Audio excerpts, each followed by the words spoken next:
আমাদের সংগঠনের নাম ফকির ধরো বড়লোক করো। হ্যাঁ, ফকির আবার সাহেব?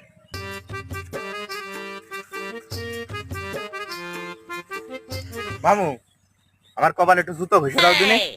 মানুষেরও কপাল আর আমারও কপাল। কেন, তোর কপালের আবার কি হইলো?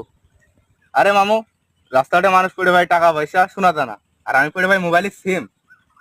আরে কস কি, এটা তো লক্ষ টাকার সম্পদ, দেখি তো। তো পাগল টাগল হয়ে গেলে নাকি? এর দাম তো 200 টাকা, মানুষের ফিরে দিলেও তো নেয় না।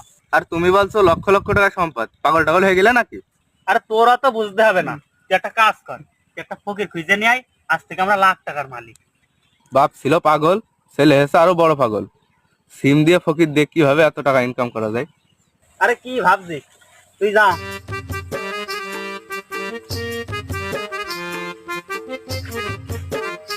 ফকির কনে পাবান এখন? ওই তো মনে হচ্ছে ফকির একটা আসছে।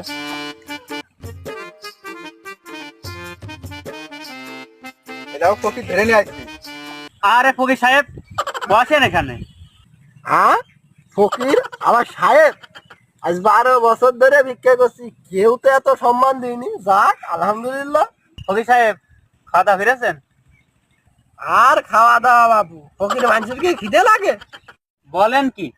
এই ভাগ্নে, ফকির সাহেবের জন্য এখনই খাওয়া দাওয়ার ব্যবস্থা কর। গরুর মাংস, দই বিরিয়ানি সব নিয়ে আয়।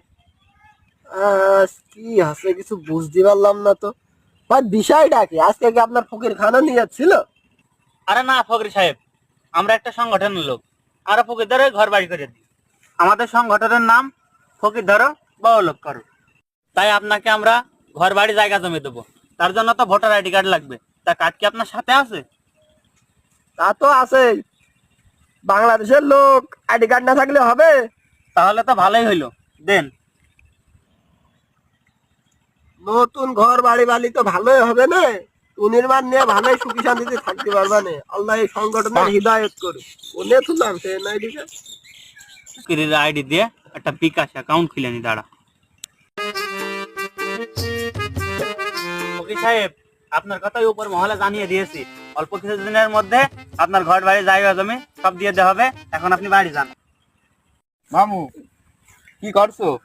কিছুই তো বুঝলাম না, কিভাবে লাখ টাকার মালিক হবো? এই যে ফকিরের আইডি দিয়ে আর পুরে সিম দিয়ে একটা বিকাশ অ্যাকাউন্ট খুলে নিলাম।